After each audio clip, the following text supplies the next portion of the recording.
Hello दोस्तों, कैसे हैं आप। दोस्तों, एक बार फिर आप सभी का स्वागत है आपके अपने YouTube channel learn with KD पर। दोस्तों, आज के इस वीडियो में हम आपके लिए लेकर आए हैं एनसीईआरटी ज्योग्राफी का बहुत ही महत्वपूर्ण चैप्टर ब्रह्मांड और सौरमंडल से संबंधित बहुत ही महत्वपूर्ण प्रश्नों का संग्रह। दोस्तों, टॉपिक बहुत ही महत्वपूर्ण है। आइए बिना देरी के बढ़ते हैं अपने पहले प्रश्न की ओर। हमारा पहला प्रश्न है, पृथ्वी से मंदाकिनी आकाशगंगा को सबसे पहले किसने देखा था। सही जवाब होगा ऑप्शन ए, गैलीलियो ने। दोस्तों, गैलीलियो गैलीली ने 1609 ईस्वी में पहली बार स्वनिर्मित दूरबीन का उपयोग करते हुए रात्रि में आकाश के अध्ययन के समय आकाशगंगा को देखा। आकाशगंगा असंख्य तारों का एक विशाल पुंज है। ब्रह्मांड असंख्य आकाशगंगाओं का सम्मिलित रूप है। हमारी आकाशगंगा को मंदाकिनी तथा दुग्ध मेखला मिल्की वे के नाम से भी जाना जाता है। हमारा अगला प्रश्न है, महाविस्फोट सिद्धांत बिग बैंग थ्योरी संबंधित है। सही जवाब होगा ऑप्शन बी, ब्रह्मांड की उत्पत्ति से। दोस्तों, महाविस्फोट सिद्धांत बिग बैंग थ्योरी ब्रह्मांड की उत्पत्ति से संबंधित है। इस सिद्धांत का प्रतिपादन जॉर्ज लेमेतियर ने वर्ष 1894-1896 ईस्वी में किया था। इस सिद्धांत के अनुसार उन्होंने दावा किया कि ब्रह्मांड पूर्व में एक बहुत विशाल और भारी गोला था जिसमें एक समय के बाद विस्फोट हुआ। इस विस्फोट से होने वाले टुकड़ों ने अंतरिक्ष में धीरे धीरे तारों एवं ग्रहों का रूप ले लिया। हमारा अगला प्रश्न है, धूमकेतु किसके चारों ओर चक्कर लगाते हैं। तो सही जवाब होगा ऑप्शन सी। दोस्तों, धूमकेतु सूर्य के चारों ओर चक्कर लगाते हैं। दोस्तों, धूमकेतु कॉमेट्स या पुच्छल तारे व खगोलीय पिंड आकाशीय धूल, बर्फ और हिमयुक्त गैसों से निर्मित पिंड हैं जो सूर्य से दूर ठंडे व अंधेरे क्षेत्र में पाए जाते हैं। ये लंबी किंतु अनियमित या असमकेंद्रित कक्षा में सूर्य के चारों ओर चक्कर लगाते हैं। हमारा अगला प्रश्न है, जब अर्धचंद्र होता है तो सूर्य, पृथ्वी का, चंद्रमा के मध्य का कोण होता है। दोस्तों, प्रश्न बहुत ही इंपॉर्टेंट है, ध्यान से सुनिए। प्रश्न कह रहा है कि जब अर्धचंद्र होता है तो सूर्य, पृथ्वी तथा चंद्रमा के मध्य का कोण होता है। दोस्तों, सही जवाब होगा ऑप्शन बी, 90 डिग्री। दोस्तों, अर्धचंद्र ग्रहण हाफ लूनार इक्लिप्स के दौरान पृथ्वी के संदर्भ में सूर्य और चंद्रमा की स्थिति समकोणीय 90 डिग्री होती है। हमारा अगला प्रश्न है, निम्नलिखित में से कौन सा सौर प्रणाली से संबंधित नहीं है। सही जवाब होगा ऑप्शन डी, निहारिका। दोस्तों, ब्रह्मांड असंख्य आकाशगंगाओं का सम्मिलित रूप है। प्रत्येक आकाशगंगा में औसतन 100 बिलियन तारे हैं जिनका निर्माण हाइड्रोजन एवं हीलियम की संगठक निहारिकाओं नेब्यूला से होता है। सूर्य तथा इसके ग्रहों की उत्पत्ति इन्हीं गैस के बादलों से हुई है। इस प्रकार ग्रह, क्षुद्र ग्रह, धूमकेतु, उल्काएं संयुक्त रूप से सौरमंडल के भाग हैं, परंतु निहारिका सौरमंडल का भाग नहीं है। हमारा अगला प्रश्न है, सूर्य की चारों ओर परिक्रमा करने वाले ग्रहों की कुल संख्या है। सही जवाब होगा ऑप्शन बी, 8। दोस्तों, वर्ष 2006 में प्लूटो को ग्रहों की श्रेणी से बाहर किए जाने के पश्चात, दोस्तों पॉइंट बहुत ही इंपॉर्टेंट है, नोट करिए। प्लूटो को ग्रहों की श्रेणी से बाहर किया गया था सन 2006 में। सन 2006 में प्लूटो को ग्रहों की श्रेणी से बाहर कर दिया। तब से अब तक सूर्य के चारों ओर परिक्रमा करने वाले ग्रहों की कुल संख्या 8 है। बुध, शुक्र, पृथ्वी, मंगल, बृहस्पति, शनि, अरुण तथा वरुण। दोस्तों, सभी ग्रह सूर्य की परिक्रमा पश्चिम से पूर्व की ओर करते हैं, परंतु शुक्र व अरुण सूर्य की परिक्रमा पूर्व से पश्चिम की ओर करते हैं। दोस्तों, सभी ग्रह सूर्य की परिक्रमा पश्चिम से पूर्व की ओर करते हैं, लेकिन शुक्र और अरुण सूर्य की परिक्रमा पूरब से पश्चिम की ओर करते हैं, पूर्व से पश्चिम की ओर करते हैं। बढ़ते हैं अगले प्रश्न की ओर। सौर प्रणाली के 4 सबसे बड़े ग्रहों का क्रम है।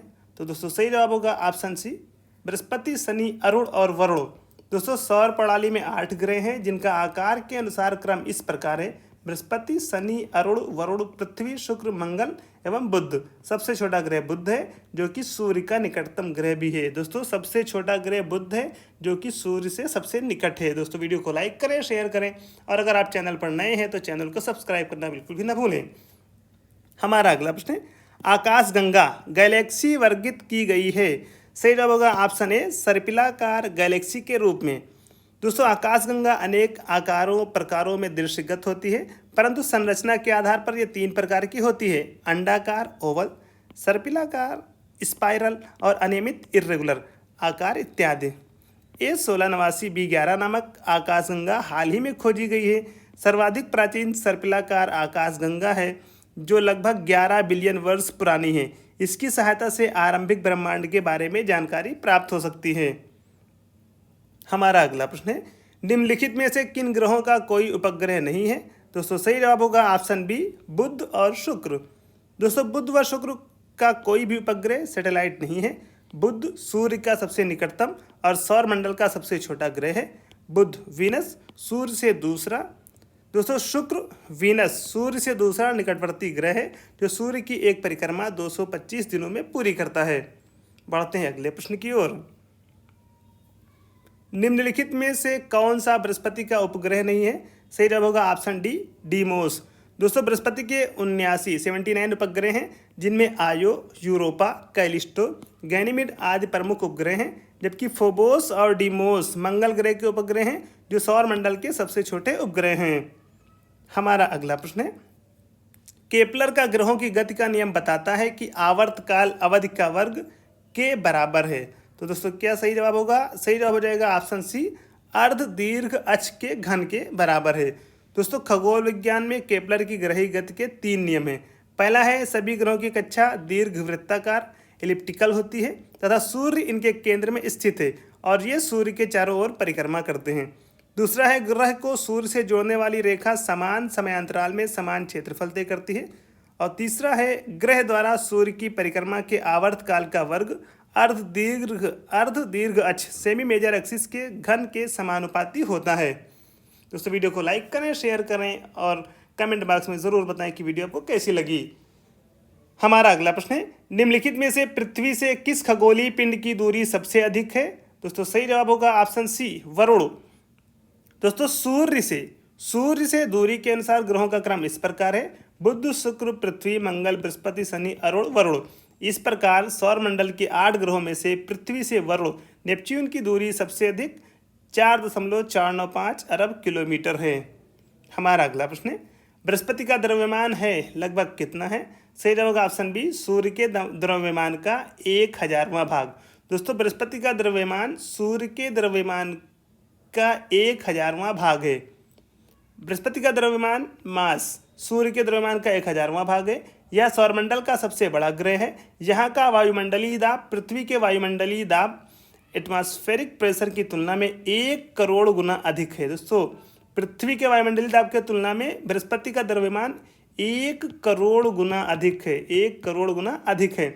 इस ग्रह के अध्ययन हेतु नासा ने जूनो उपग्रह को भेजा है। हमारा अगला प्रश्न है, हमारे सौरमंडल का सबसे चमकीला ग्रह कौन सा है? बहुत ही महत्वपूर्ण प्रश्न है दोस्तों, कई बार परीक्षा में आया है। सही जवाब होगा ऑप्शन ए, शुक्र। दोस्तों शुक्र वीनस पृथ्वी के सर्वाधिक समीप स्थित ग्रह है, इसलिए यह पृथ्वी से सूर्य व चंद्रमा के बाद सबसे चमकीला दिखाई पड़ता है। वीनस पृथ्वी के सर्वाधिक समीप है, इसलिए पृथ्वी से सूर्य व चंद्रमा के बाद सबसे चमकीला दिखाई पड़ता है। इसे शाम का तारा, इवनिंग स्टार और सुबह का तारा, मॉर्निंग स्टार भी कहते हैं। सुबह का तारा और शाम का तारा किसे कहते हैं? शुक्र को। हमारा अगला प्रश्न है, एक निश्चित आकृति में व्यवस्थित तारों का समूह कहलाता है। सही जवाब होगा ऑप्शन बी, नक्षत्र। दोस्तों रात्रि में आकाश में दिखने वाले लगभग एक समान तारों के विभिन्न समूह जो हमें एक निश्चित आकृति में व्यवस्थित प्रतीत होते हैं तारामंडल अथवा नक्षत्र कॉन्स्टेलेशन कहलाते हैं। बढ़ते हैं अगले प्रश्न की ओर। पृथ्वी के सबसे निकट कौन सा तारा स्थित है? दोस्तों प्रश्न कह रहा है कि पृथ्वी के सबसे निकट कौन सा तारा स्थित है? सही जवाब होगा ऑप्शन ए, सूर्य। दोस्तों सूर्य पृथ्वी का निकटतम तारा है। सूर्य के अतिरिक्त पृथ्वी से 10 सर्वाधिक निकटतम एवं दीप्तिमान तारों की सूची इस प्रकार है। दोस्तों सबसे पहला है अल्फा सेंचुरी जो कि है 4.3 प्रकाश वर्ष दूर। इसके बाद आता है साइरस जो कि 8.8 प्रकाश वर्ष दूर है। फिर बात करते हैं प्रोसियान की, ये 11 प्रकाश वर्ष दूर है।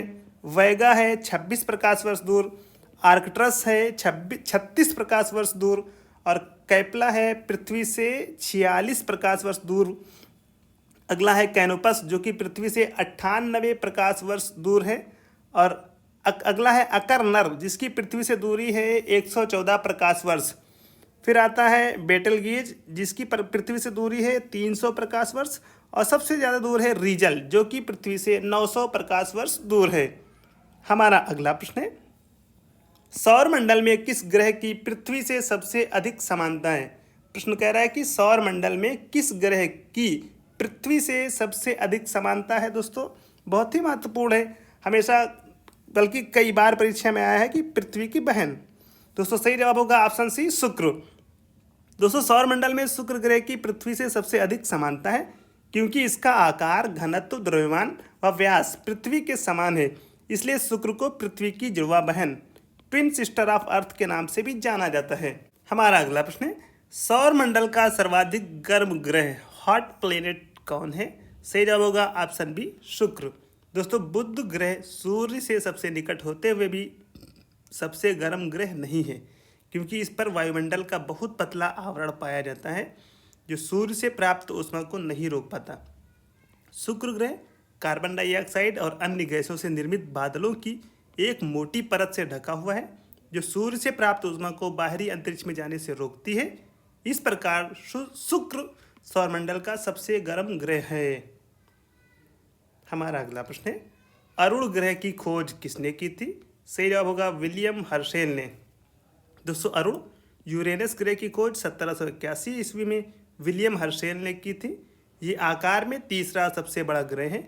इसके चारों ओर 9 वलय हैं जिनमें अल्फा, बीटा, गामा, डेल्टा एवं इप्सिलॉन प्रमुख हैं। दोस्तों वीडियो को लाइक करें, शेयर करें और चैनल को सब्सक्राइब करना बिल्कुल भी ना भूलें। हमारा अगला प्रश्न है, सूर्य का पृष्ठीय तापमान लगभग कितना है। सही जवाब होगा ऑप्शन ए 6000 डिग्री सेल्सियस। दोस्तों सूर्य का पृष्ठीय तापमान सरफेस टेम्परेचर लगभग 6000 डिग्री सेल्सियस है, जबकि इसके केंद्र का तापमान लगभग 15 मिलियन डिग्री सेंटीग्रेड है। इससे अत्यधिक मात्रा में सौर ऊर्जा का उत्सर्जन होता है, इसलिए इसे आग का गोला, रिंग ऑफ फायर भी कहा जाता है। हमारा अगला प्रश्न है, सूर्य की बाह्यतम आउटर परत को कहते हैं। सही जवाब होगा ऑप्शन सी किरीट, कोरोना। दोस्तों सूर्य के धरातल के ऊपरी मंडल को 3 भागों में विभाजित किया गया है, प्रकाश मंडल, वर्णमंडल और कोरोना। संवहनीय मेखला की सतह अर्थात सूर्य के धरातल को प्रकाश मंडल, फोटोस्फेयर कहते हैं। प्रकाश मंडल के ऊपर एक आवरण के रूप में वर्णमंडल, क्रोमोस्फेयर का विस्तार पाया जाता है जो सूर्य का वायुमंडल है। कोरोना सूर्य के वायुमंडल का सबसे बाहरी आवरण है जो वर्णमंडल के ऊपर पाया जाता है। इसमें विरल किंतु अति तप्त गैसें होती हैं। कोरोना केवल सूर्य ग्रहण के समय दिखाई देता है। निकट भविष्य में कोरोना के अध्ययन हेतु इसरो द्वारा आदित्य L1 उपग्रह भेजा जाएगा। बढ़ते हैं अगले प्रश्न की ओर। निम्नलिखित में से किस प्रक्रिया में सूर्य की ऊर्जा निहित है। सही जवाब होगा ऑप्शन सी नाभिकीय संलयन में। दोस्तों नाभिकीय संलयन न्यूक्लियर फ्यूजन अभिक्रिया के अंतर्गत तारों में 1 से 1.5 करोड़ केल्विन तापमान पर 2 हाइड्रोजन के नाभिक आपस में संलयित होकर एक हीलियम नाभिक का निर्माण करते हैं जो तारों से मुक्त होने वाली ऊर्जा, ऊष्मा एवं प्रकाश के प्रमुख स्रोत हैं। इस प्रकार सूर्य भी एक तारा है। इसके आंतरिक भाग में बड़ी मात्रा में हाइड्रोजन के परमाणु संलयित होते रहते हैं जो इसकी ऊर्जा, ऊष्मा एवं प्रकाश का प्रमुख स्रोत हैं। बढ़ते हैं अगले प्रश्न की ओर। निम्नलिखित में से लाल ग्रह किसे कहते हैं। दोस्तों प्रश्न बहुत ही इंपॉर्टेंट है। प्रश्न कह रहा है कि लाल ग्रह किसे कहते हैं, कई बार परीक्षा में पूछा गया। दोस्तों सही जवाब होगा ऑप्शन सी मंगल। दोस्तों लौह ऑक्साइड, आयरन ऑक्साइड की उपस्थिति के कारण मंगल ग्रह की सतह लाल दिखाई देती है, इसलिए इसे लाल ग्रह, रेड प्लेनेट भी कहते हैं। इसकी घूर्णन गति पृथ्वी की घूर्णन गति के लगभग समान है। हमारा अगला प्रश्न है, सी ऑफ ट्रंक्विलिटी कहाँ पर है। सही जवाब होगा ऑप्शन डी चंद्रमा पर। दोस्तों चंद्रमा के उत्तरी गोलार्ध में स्थित धूल के मैदान या काले धब्बों को शांति का सागर, सी ऑफ ट्रंक्विलिटी के नाम से जाना जाता है। यह चंद्रमा का पिछला भाग है जो अंधकार में रहता है। प्रथम समानव अमेरिकी चंद्रयान अपोलो 11 चंद्रमा के इसी भाग में सर्वप्रथम पहुंचा था, जिससे नील आर्मस्ट्रांग तथा एडविन एल्ड्रिन ने चंद्र तल पर पदार्पण किया था। हमारा अगला प्रश्न है, पृथ्वी से चांद का पार्श्व भाग दिखाई देता है क्योंकि। सही जवाब होगा ऑप्शन सी क्योंकि उसकी घूर्णन और परिक्रमण की अवधि एक ही है। दोस्तों चंद्रमा पृथ्वी का एकमात्र प्राकृतिक उपग्रह है जो पृथ्वी के साथ अपने अक्ष पर घूर्णन करता है। यह लगभग 27 दिन व 8 घंटे में पृथ्वी की एक परिक्रमा करता है। चंद्रमा के इस घूर्णन के कारण पृथ्वी से सदैव उसका पार्श्व भाग ही दिखाई देता है। हमारा अगला प्रश्न है, किस ग्रह पर जल चक्र वाटर साइकिल पाया जाता है। सही जवाब होगा ऑप्शन बी पृथ्वी। दोस्तों पृथ्वी एकमात्र ऐसा ग्रह है जहाँ जीवन संभव है, क्योंकि इस पर जल चक्र वाटर साइकिल पाया जाता है। इसकी सतह पर जल की अधिकता 7% जलीय भाग के कारण यह ग्रह अंतरिक्ष से नीला दिखाई देता है। हमारा अगला प्रश्न है, क्षुद्र ग्रह एस्टेरॉइड्स सूर्य के चारों ओर किनके मध्य चक्कर लगाते हैं? प्रश्न करें कि क्षुद्र ग्रह सूर्य के चारों ओर किनके मध्य चक्कर लगाते हैं? सही जवाब होगा ऑप्शन बी, मंगल और बृहस्पति। दोस्तों मंगल और बृहस्पति की कक्षाओं के मध्य उपस्थित क्षुद्र ग्रह एस्टेरॉइड्स छोटे छोटे खगोलीय पिंड हैं जो सूर्य की परिक्रमा करते हैं। फोरवेस्टा एकमात्र क्षुद्र ग्रह है जिसे नंगी आंखों से नेक्ड आईज से देखा जा सकता है। हमारा अगला प्रश्न है, वह ग्रह कौन सा है जिसका पृष्ठीय ताप सर्वाधिक है? सही जवाब होगा ऑप्शन डी, बुध। दोस्तों सूर्य से अपनी निकटता के कारण सौरमंडल के ग्रहों में से बुध का पृष्ठीय ताप सरफेस टेम्परेचर सर्वाधिक है। इसके पश्चात क्रमशः शुक्र, पृथ्वी और मंगल आदि का स्थान आता है। हमारा अगला प्रश्न है, बृहस्पति के वलय बृहस्पति के रिंग हैं? सही जवाब होगा ऑप्शन बी, सिलिकेटों से निर्मित। दोस्तों बृहस्पति के वलय सिलिकेटों से निर्मित हैं। इन वलयों को जोवियन वलय के नाम से जाना जाता है। बृहस्पति के वलयों की खोज सर्वप्रथम 1979 में वाइजर एक स्पेस प्रोब ने की थी। हमारा अगला प्रश्न है, सुपरनोवा क्या है? सही जवाब होगा ऑप्शन सी, विस्फोटक तारा। दोस्तों किसी तारे के भयंकर विस्फोट को सुपरनोवा एक्सप्लोजन कहा जाता है। इस विस्फोट के पश्चात तारे लाल रंग के दिखाई देते हैं जो रक्त दानव रेड जियांट के नाम से भी जाने जाते हैं। तारों की इस अवस्था में हीलियम कार्बन में बदले परिवर्तित हो जाता है जिससे तारे में तीव्र विस्फोट होता है। तारों में सुपरनोवा विस्फोट के पश्चात इसके बचे हुए केंद्रीय भाग से न्यूट्रॉन तारों का निर्माण होता है। पल्सर उच्च चुंबकीय तथा तीव्र गति से घूमने वाले न्यूट्रॉन तारे ही हैं जो विद्युत चुंबकीय विकिरण उत्सर्जित करते हैं। तीव्र गति से घूमने के कारण ही इनका नाम पल्सर पड़ा है। तो दोस्तों ये थे हमारे NCERT ज्योग्राफी के बहुत ही महत्वपूर्ण चैप्टर ब्रह्मांड और सौरमंडल से संबंधित कुछ बहुत ही महत्वपूर्ण प्रश्न। दोस्तों वीडियो को लाइक करें, शेयर करें और कमेंट बॉक्स में ज़रूर बताएं कि वीडियो आपको कैसी लगी। दोस्तों ये भी बताएं कि आपको किस टॉपिक पर वीडियो चाहिए ताकि हमारी टीम उस टॉपिक पर वीडियो बना सके। दोस्तों अगर आप चैनल पर नए हैं तो चैनल को सब्सक्राइब करना बिल्कुल भी ना भूलें। दोस्तों आज के इस वीडियो में बस इतना ही। जल्दी आपसे मुलाकात होगी एक नई वीडियो के साथ। धन्यवाद।